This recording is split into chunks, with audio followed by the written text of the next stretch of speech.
Remember when Audi planned a diesel V12 R8 supercar?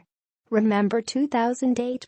A president called Obama, a chap named Lewis Hamilton winning his first F1 title, and meanwhile, the car industry worshipped at the altar of diesel. Tax breaks were built around its low CO2 habits. It had conquered everything from the once exclusively petrol Range Rover segment to the diminutive smart Forte city car. And at Le Mans, Audi was on a 3-year winning streak with the R10 TDI, the first turbo diesel machine ever to come home first at the world's most illustrious 24-hour race. Diesel meant range, torque, and at last, high performance. Modern diesel engines were smooth enough to power high-end cars without invoking agricultural equipment comparison. Enter Audi, keen to draw up a link between its Le Mans hat trick and its road cars, hatching a plot to create a shock new niche buster.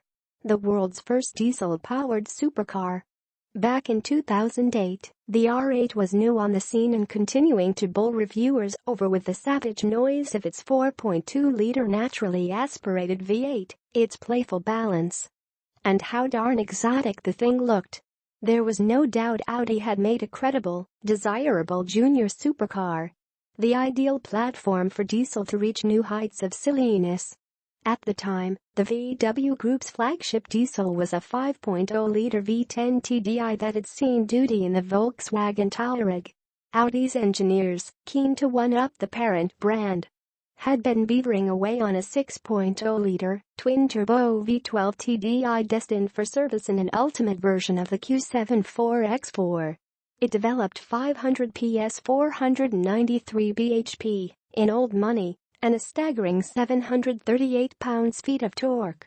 That's 1,000 Newton-meters of twist, from 1,750 RPM. Remember, this is a time before we'd all been mind-frazzled by the instant torque of a Tesla F. Audi had a monster on its hands.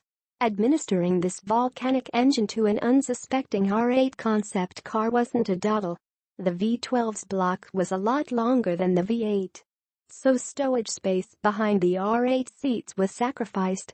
To cool the searing turbos, the car's infamous side blade intakes were teased open, and a NOx duct was plumbed into the glass roof panel. Meanwhile, the front intakes or rear vents were enlarged to cope with the V12's ravenous appetite for air to combust or cool itself.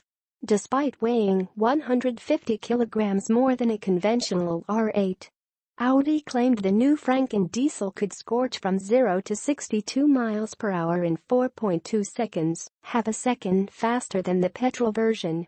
Top speed was calculated at 193 miles per hour. And yet, 25 miles per gallon was possible in daily driving, with 30 miles per gallon on a long run mooted. All this despite maintaining the R8's signature feature, the open gate.